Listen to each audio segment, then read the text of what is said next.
নাই, প্রকৃতির সেই শাশ্বত বিধান তুমি কেন বুঝলে না? ওগো বন্ধু, ভেদা ভেদে নাই কোন, ঠিক না? ওগো বন্ধু আমার, তাহলে এবার আসল কথাটা শোনো।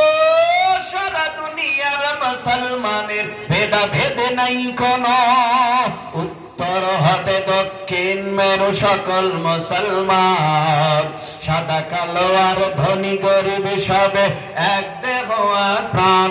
মুসলমান মুসলমান আমি তো মুসলমান, তুমি তো মুসলমান, সবাই তো মুসলমান। এই যুবক তামাই কেন? বলে তামা এমন একটা পদার্থ আর ধাতু, এক পাশে আগুন লাগলে অটোমেটিক তামার অপর পাশ গরম হয়ে যায়। সূর্যের গরমে মাটির জমিনটা পুরে তামা হয়ে যাবে, তার মানে আগুন হয়ে যাবে। ওই ময়দানে আল্লাহ নবীর হাতের হাউজে কাউসারের পানি ছাড়া পানি নাই, আরশের নিচের ছায়া ছাড়া ছায়াও নাই। ওই ময়দানে মানুষগুলি দাঁড়াবে কি অবস্থায়? নবী বলেন, ক্বালান নবিয়্যু সাল্লাল্লাহু আলাইহি ওয়াসাল্লাম, ইন্নাকুম মাহশুরুনা ইয়াউমাল কিয়ামাহ হুফাতান উরাতান গুরুলা। হাসরের জমিনে মানুষগুলি ল্যাংটা খালি ভাই খাতনাহীন অবস্থায় দাঁড়াবে।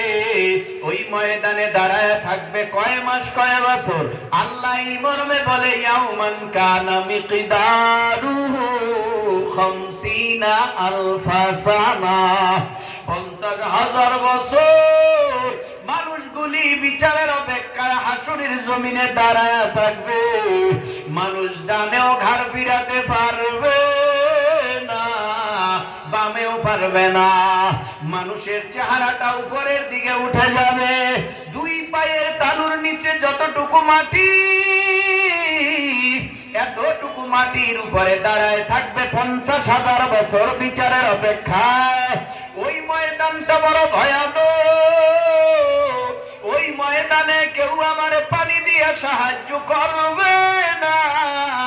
মানুষের ঘাম হাঁটু পর্যন্ত, কোমর পর্যন্ত, গলা পর্যন্ত, পানির পিপাসায় জিহ্বাটা ঝুলে যাবে, কোথাও পানির ব্যবস্থা নাই।